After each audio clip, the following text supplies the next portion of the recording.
Heureux de vous revoir lors de cette émission. Bienvenue. L'émission Viens et vois. C'est pendant cette mission, nous parlons de Dieu au travers de sa parole qui a été révélée et qui nous est parvenue par le biais, je dirais, de la Bible. Et cette parole, nous essayons de la comprendre, nous essayons de la communiquer aux autres. Bienvenue, et ça fait vraiment plaisir de vous rencontrer, bien que je n'arrive pas à vous voir, mais je sens votre présence auprès de vous. Vous êtes là, à côté de nous, tout comme Delila est à côté de moi. Bienvenue Delila. Meki et Hassan, vous êtes en face de nous. Bienvenue. Alors, merci. Les chers téléspectateurs, frères et sœurs, sont là aussi. Ils sont là en face de nous. Que Dieu vous bénisse et que Dieu vous fasse du bien. Alors, nous allons continuer notre lecture dans l'Évangile selon Matthieu. Et nous allons parler aujourd'hui d'un thème qui est celui du travail, de l'appel que Dieu nous annonce à tous ceux qui sont, qui sont rentrés, qui croient en Dieu, leur mission et leur devoir d'annoncer l'Évangile. Mais nous allons le faire en demandant à Dieu de nous faire du bien, de nous donner la sagesse, de nous donner la persévérance et de nous donner aussi les mots qu'il faut. Alors, nous baissons la tête et nous demandons à Dieu, Seigneur Dieu, toi qui es dans les cieux, mais aussi toi qui connais toutes choses, que ce soit dans les cieux, que ce soit sur la terre, les choses cachées et les choses visibles, celles qui sont connues et celles qui ne sont pas encore connues, ou peut-être pour nous qui ne seront jamais connues. Mais toi tu les connais, car tu es le Dieu créateur. C'est toi qui as créé nos esprits, c'est toi qui as créé nos intelligences, nos cœurs, et c'est pourquoi nous te demandons, aide-nous à comprendre ta parole. Et merci de bénir nos frères et sœurs qui nous regardent, les amis qui nous regardent, merci de les bénir et de leur faire du bien. Nous le demandons au nom de Jésus-Christ. Amen. Amen. Alors, aujourd'hui, nous aurons un thème un peu particulier. C'est ça qui s'adresse beaucoup plus à ceux qui sont déjà convertis, à ceux que Dieu appelle pour travailler avec eux. Car comme il est écrit dans la Bible, dans la parole de Dieu, dans les livres des Actes, il est écrit que nous sommes collaborateurs de Dieu. Nous sommes des participants, nous prenons part au travail que Dieu accomplit avec nous et il le fait au travers de nous. Alors, je demanderai à Delila de lire le chapitre 10 selon l'évangile de Matthieu, à partir du verset 1 au verset 15. Puis Jésus appela ses 12 disciples et leur donna le pouvoir de chasser les esprits impurs et de guérir toute maladie et toute infirmité. Voici les noms des 12 apôtres. Le premier, Simon appelé Pierre, et André son frère, Jacques, fils de Zébédée, et Jean son frère, Philippe et Barthélemy, Thomas et Matthieu, le Piaget, Jacques, fils d'Aphée et Thaddée, Simon le Cananite et Judas l'Iscario, celui qui livra Jésus. Tels sont les 12 que Jésus envoya après leur avoir donné les recommandations suivantes. N'allez pas vers les païens et n'entrez pas dans les villes des Samaritains, allez plutôt vers les brebis perdues de la maison d'Israël. En chemin, prêchez que le royaume des cieux est proche. Guérissez les malades, ressuscitez les morts, purifiez les lépreux, chassez les démons. Vous avez reçu gratuitement, donnez gratuitement. Ne prenez ni or, ni argent, ni monnaie dans vos ceintures, ni sac pour le voyage, ni 2 tuniques, ni sandales, ni bâton, car l'ouvrier mérite sa nourriture. Dans quelque ville ou village que vous entriez, informez-vous s'il se trouve quelqu'un qui soit digne de vous recevoir, et demeurez chez lui jusqu'à ce que vous partiez. En entrant dans la maison, saluez-la, et si la maison en est digne, que votre paix vienne sur elle, mais si elle n'en est pas digne, que votre paix retourne à vous. Lorsqu'on ne vous recevra pas et qu'on n'écoutera pas vos paroles, sortez de cette maison ou de cette ville et secouez la poussière de vos pieds. En vérité, je vous le dis, au jour du jugement. Le pays de Sodome et de Gomorrhe sera traité moins rigoureusement que cette ville-là. Merci. Alors, ici, nous voyons que le Seigneur Jésus qui envoie ses disciples pour la première fois en mission. Ils ont passé du temps avec lui et ils ont vu ce qu'il a fait, son autorité, sa puissance. Et puis, c'est à eux donc d'aller et d'annoncer l'évangile. Qu'est-ce que c'est que l'évangile? Je regarde à Meki. L'évangile, c'est la définition du mot bonne nouvelle. Bonne nouvelle. Et en quoi consiste cette bonne nouvelle? Alors cette bonne nouvelle consiste à annoncer, comme le disait si bien un texte, d'annoncer la bonne nouvelle du royaume de Dieu. Et Jésus, quand il avait commencé son ministère, il a dit « Reportez-vous, car le royaume des cieux s'est approché de vous. » Donc, le fait de devenir, de rentrer dans la paix avec Dieu, d'être réconcilié avec Dieu, de devenir enfant de Dieu, c'est là la bonne nouvelle, n'est-ce pas? D'être pardonné. C'est une bonne nouvelle extraordinaire. Oui. Et surtout ici, dans ce contexte de mission, de participer à l'envoi par Jésus-Christ. Ouais. C'est un appel général. Alors, il est ici précisé, il s'adresse à des disciples. Pas à n'importe qui, à des disciples.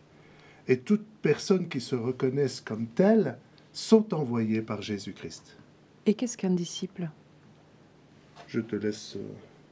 C'est quelqu'un qui, un homme, une femme, qui met en pratique l'enseignement d'un maître. Pour répondre à la question. Et la particularité de ces disciples est d'être au nombre de 12, ce qui renvoie aux 12 tribus d'Israël, ce qui a pour signification que Jésus entend réunir autour de lui le reste fidèle d'Israël qui représente le vrai peuple de Dieu et de l'envoyer en mission. 12, ce que l'on appelle les apôtres, qui signifient ni plus ni moins des envoyés, des ambassadeurs, des plénipotentiaires, 12 issus du peuple juif, parce que le peuple juif était le peuple qui était à même le premier de recevoir le royaume de Dieu. La loi de Dieu. Le royaume de Dieu. La loi de Dieu l'ayant déjà reçue avec Moïse, mais maintenant le royaume de Dieu. Voilà. D'entendre la prédication sur le royaume de Dieu. Voilà, c'est ça. Mais il faut dire que Jésus était juif. Aussi. Et on verra à quelques exceptions notables, il se cantonnera, lui, se limitera, lui, à Israël, mais annoncera déjà que ses disciples, et ça nous le verrons, par-delà les terres et les mers et les océans, auront le privilège, le mandat d'aller annoncer cette bonne nouvelle dont Meki vient d'en toucher un mot, à la création entière. Bien. Parce qu'on fait beaucoup, je dirais, ceux qui ne connaissent pas la Bible, ceux qui ne connaissent pas l'histoire de l'Évangile, etc., on fait beaucoup, ce n'est pas un reproche, mais on fait quand même la remarque que Jésus est venu pour les Juifs. Donc, oui, j'espère que lors de cette, de cette émission, nous reviendrons sur cela, et puis nous allons faire un saut, j'espère, dans d'autres livres de la Bible, afin que nous puissions éclairer que la mission de Jésus-Christ n'était pas simplement pour les Juifs, mais c'était pour le monde entier. Bien, alors, il y a des noms qui ont été cités, ce sont Pierre, Jean, Jacques, d'ailleurs c'est des noms que beaucoup de gens portent aujourd'hui, hein. Jacques, c'est un petit peu francisé, hein. Mais finalement, c'est Jacob. Jacob. Oui. Pierre, c'était Botros. Thomas. Et puis Shimaoun. Hein? Donc c'est des noms juifs qui sont, qu'on peut dire, ils sont occidentalisés. Oui. Hein? Mais est-ce que vous pouvez nous dire un petit peu les raisons de son pas choix. les raisons, ces personnes, un petit peu leur arrière-plan de ces disciples. Qui étaient-ils? Qu'est-ce qu'ils faisaient? Donc quel est le- c'était des hommes issus de différentes catégories socio-professionnelles. Et juste pour indiquer la diversité de cette équipe, vous avez Simon le Zélé, sans doute Simon le Zélote, qui était un groupe à courant politique contestataire du pouvoir en place, et qui d'ailleurs se manifestera entre 66 et 70 de notre ère, avec la révolte de Jérusalem et la mise à sac par la suite par le général Titus de Jérusalem. Donc des hommes imprégnés d'un courant politique indépendantiste, séparatiste, autonomiste très fort. Et vous avez également Matthieu, collecteur d'impôts, donc proche du pouvoir en place. Et Jésus parvient à faire coexister, cohabiter de tels extrêmes entre elles. Ouais. Et Pierre et Jean, Alors on les appelle les pêcheurs. Hein. Il y avait des... Pierre, par exemple, c'était le pêcheur de poissons. ouais, Donc Jésus est allé le chercher. est allé le chercher. Alors Jésus a choisi ses disciples. Il les a choisis. Ah oui, oui, oui, tout à fait. Comme il le fait encore aujourd'hui. Donc, si on regarde la liste, on voit de tout. De tout. Hein. Même le percepteur on voit des d'impôts, C'est financiers. ce que je viens de dire. Ouais. Tout à l'heure. Ah, Le collecteur d'impôts. Oui, collecteur. Ouais, ouais, ouais. Donc, c'est lui qui ramassait. Qui Qui ramassait les taxes, les C'était à taxes, la pardon, solde Ouais. des la Romains. fiscalité pour le compte de l'occupant romain. de l'occupant romain. Alors deux. imaginez un peu Ouais. dans cette même équipe quelqu'un qui appartient à un courant politique séparatiste et quelqu'un qui est de connivence Ouais. avec le pouvoir en place. Mais il On était dirait pas en pressé. France, on avait dans la même équipe un résistant et un collabo. Ouais, un collaborateur. Ça, c'est ouais, extraordinaire et ouais. Jésus arrive à les mettre À les ensemble, mettre ensemble. à les réunir finalement sur d'autres valeurs. Là, c'est quelque chose Et ce sont des hommes qui l'ont librement suivi. Absolument, absolument, qui ont vu beaucoup plus que leur petite vision ici et maintenant pour ici-bas. C'est exact. Bien. Alors, si on regarde la mission que le Seigneur Jésus leur a confiée, Oui, il leur a donné autorité de chasser les esprits mauvais et de guérir toute maladie et toute infirmité. Il leur a donné une mission.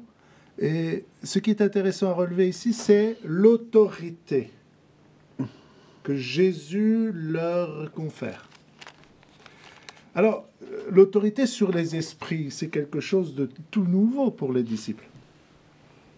Les disciples ont vu faire Jésus, Oui, et après, c'était à eux de l'exercer. oui. Alors, on peut s'imaginer, je ne suis pas Jésus pour faire ça.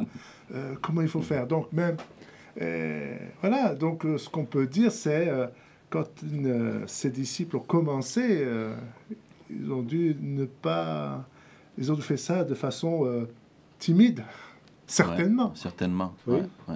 Bien que là, j'estime qu'on est déjà dans l'interprétation, dans la mesure où, non pas que je souhaite évidemment prendre le contre-pied de ce que vient de dire Meki, mais nous avons vu dans les passages précédents, donc dans les émissions précédentes, que Jésus guérit devant eux, avec eux, pour ainsi dire, pour un certain nombre d'entre eux, guérit. On a vu donc que Jésus guérit les malades, ressuscite les morts avec la fille de Jaïrus, rend pur les lépreux, chasse des démons. Donc moi j'imagine plutôt une atmosphère d'enthousiasme. Oui, Des jeunes premiers prêts à en découdre. oui, oui.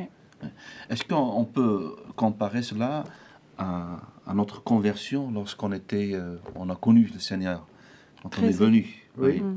Ah ben, c'est qu'on les est- fougueux. Hein. Absolument. Très zélé. Absolument. Avec un petit peu moins d'intelligence qu'aujourd'hui, mais zélé. Ouais, mais zélé, ouais, ouais. Et c'est l'essentiel finalement. Ouais, ouais. Avec beaucoup plus de foi, Beaucoup plus de foi, de témérité, ouais, d'audace. d'audace. Et en même temps, toute cette réalité du monde spirituel. Et nous avons vu que la guérison, tantôt elle repose sur la foi de Jésus, tantôt elle repose sur la foi de la foule, tantôt sur la personne qui est en demande. Et que finalement, ce qui est certain, c'est que la guérison est quand même du domaine du mystère, que c'est une réalité que nous ne maîtrisons pas, mais que si nous ne l'appliquons pas nous-mêmes, alors nous sommes sûrs de ne rien vivre dans ce domaine. Alors, comment dire, le Seigneur leur a donné donc des instructions. Et une délégation. Ouais. Bon, il leur a délégué des pouvoirs, mais il leur a donné des instructions. Oui. Entre autres, il leur dit de ne pas aller en dehors du territoire d'Israël. Oui, absolument. Est-ce qu'on peut conclure que le Seigneur Jésus est venu uniquement pour le peuple d'Israël? Premièrement, il est venu pour Israël. Tout d'abord, c'était sa priorité, c'était sa mission première reçue de Dieu de venir d'abord pour Israël, pour communiquer le message de cette bonne nouvelle dans l'espoir et dans l'espérance que le peuple d'Israël recevra favorablement son message. Mais on le verra que c'était là difficile. Et c'était seulement une minorité qui a reçu ce message. Et on le verra plus loin que Dieu va ouvrir aussi les portes aux autres nations, comme tu l'as dit tout à l'heure. Bien. Oui, puis on l'a vu aussi précédemment avec la réponse de la demande de l'officier romain. Oui. Et cette limitation juste d'un mot aux frontières d'Israël reflète la pratique de Jésus quand il dit, et d'ailleurs il le dit, je suis venu, voilà, rendez-vous plutôt auprès des brebis perdues du peuple d'Israël. Donc cette limitation aux frontières d'Israël reflète la pratique de Jésus, bien, et on l'a vu, qu'il y ait de notables exceptions. Elle s'explique simplement par le fait que Dieu procède par étapes. Il y a un processus dans la révélation. Parce qu'il doit y avoir des étapes dans l'irruption de ce que j'appelle du royaume de Dieu. Et ce royaume de Dieu, pour être proclamé, annoncé, diffusé, doit d'abord être bien compris, avant tout, par ceux et celles qui ont reçu la loi et les alliances avec Dieu. Ouais. Moi, je voulais dire par rapport à ce que tu disais, moi j'ai un petit commentaire. Le ministère terrestre de Jésus, sauf quelques exceptions, s'est exercé parmi les Juifs de son temps. Par sa mort et sa résurrection, il s'adresse à tous. Dans Jean 12, 32, il nous est dit que « Et moi, quand j'aurai été élevé de la terre, j'attirerai tous les hommes à moi. » Donc voilà, c'est pendant sa mission terrestre, il s'adressait au peuple juif. Et ensuite, par sa mort et sa résurrection, il s'adresse à toute l'humanité tout entière. Absolument. Et j'abonde dans ton sens que le peuple d'Israël était le mieux à même, le mieux préparé pour recevoir et pour ensuite le répandre et le développer. Puisque eux-mêmes avaient la loi et les prophètes, ils connaissaient la Torah, ils connaissaient les textes bibliques et ils pouvaient bien sûr annoncer cette bonne nouvelle. Et d'ailleurs, Jésus avait dit à un moment donné aux chefs religieux, puisque il vous a été donné, mais puisque vous ne voulez pas recevoir, il en sera donné à une autre nation qui en produira les fruits de cette annonce de la bonne nouvelle du royaume de Dieu. Donc d'un côté, il y avait la préparation du terrain par la Torah, donc par la loi que Dieu a donnée à Moïse, et puis les révélations que Dieu a faites aux prophètes. Mais d'un autre, on voit quand même une certaine résistance dans le travail missionnaire, donc l'annonce de l'évangile parmi le peuple juif. Oui, une certaine... Je parle à l'époque du Jésus. Tout à fait, tout à fait. Résistance, mais plutôt une incompréhension. Une incompréhension, ouais. Parce qu'on voit bien que Jésus rencontre un succès grandissant, qui va en crescendo, n'est-ce pas? Il attire les foules. Tant et si bien que le peuple de Jérusalem est prêt à le saisir et à le faire roi. Parce que rappelez-vous, il guérit, il chasse les démons, il donne à manger. C'est mieux que la sécu. Mais dès qu'il commencera à évoquer l'idée de sa souffrance, de sa crucifixion, quand je serai élevé au-dessus de la terre, j'attirerai tous les hommes à moi, là, je dirais le courant, la communication, la connexion ne passe plus. Parce qu'on ne peut, à cette époque, se représenter un Messie souffrant. Et pourtant, le prophète Ésaïe en parle au chapitre 53, quand il parle de l'homme de douleur. Mais à cette époque, avec l'occupation de l'armée romaine, c'est pas concevable. Le Messie est là pour bouter hors des frontières de la Palestine l'armée romaine. Bien, alors, ce que le Seigneur donc, leur disait, en chemin, prêchez le royaume des cieux est proche. Guérissez les malades, etc. Et il leur dit, ne prenez ni or, ni argent, ni monnaie dans vos ceintures, ni sac pour le voyage, ni de tunique, ni sandales, ni bâton, car l'ouvrier mérite son salaire, sa nourriture. Oui.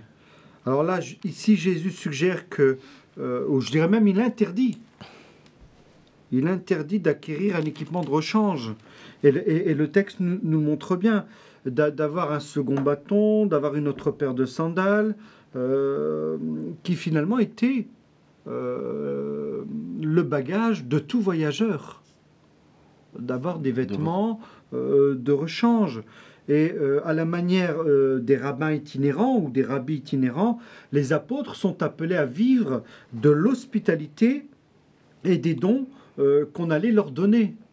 Et Jésus rapproche donc cette pratique du salaire donné aux ouvriers journaliers. À chaque jour suffit sa peine, et nous l'avions vu, n'est-ce pas, lors de la prière du Notre Père. Oui.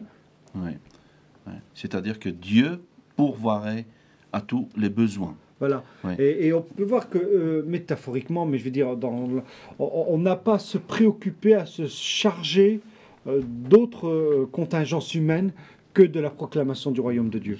Ouais. On voit plus tard, donc, dans d'autres passages des évangiles, où le Seigneur Jésus leur a dit, au contraire, maintenant, il les envoie donc en quelque sorte définitivement, juste, je crois, après la résurrection, il les envoyait, et puis il leur disait, prenez, donc ayez des vêtements, tout le contraire voilà, d'ici. De ce qui a été dit. Voilà. Oui, c'est un peu une façon de dire, j'étais avec vous, et vous n'avez manqué de rien, et Dieu a pourvu, j'étais là. Et après, il leur dit, maintenant, vous allez vous vêtir, vous allez prendre une bourse, etc. C'est pour dire maintenant, allez par la foi et dépendez de moi aussi. C'est-à-dire que c'est vrai que c'est étonnant qu'à un autre moment, il leur demande de prendre des vêtements, de l'argent. Mais c'est deux situations différentes. Ouais. Je voulais qu'on revienne sur une phrase qui ressort, pour mon sens, bien de ce chapitre, et qui fait l'objet de plusieurs prédications. Alors, lorsqu'il leur dit « Vous avez reçu gratuitement, donné gratuitement », qu'est-ce que, à votre avis, il veut les interpeller sur quel domaine ? Que l'annonce de l'évangile ne peut être en aucun cas une source de profit. On ne peut pas servir de maître. Ou on sert le dieu de l'argent, Mammon, ou on sert Jésus. Mais il est hors de question de faire commerce de l'annonce de l'évangile. C'est inacceptable. Ouais. Mais l'ouvrier mérite son salaire. Oui. En même temps. Ouais. En même temps. Donc, c'est toujours, si on veut bien comprendre, cette relation qui lie le disciple au maître. Et Jésus reste notre modèle. Et c'est un modèle de dépendance. Mais au-delà de savoir s'il faut avoir une tunique de rechange, un bâton, un second bâton, des sandales, une autre paire de sandales, s'il faut en avoir une, ou alors pourquoi Jésus a suspendu ce commandement, l'idée est toujours la même. Le disciple dépend, que ce soit pour vivre dans la puissance de Dieu, comme pour ses besoins d'ordre matériel, il dépend de Dieu.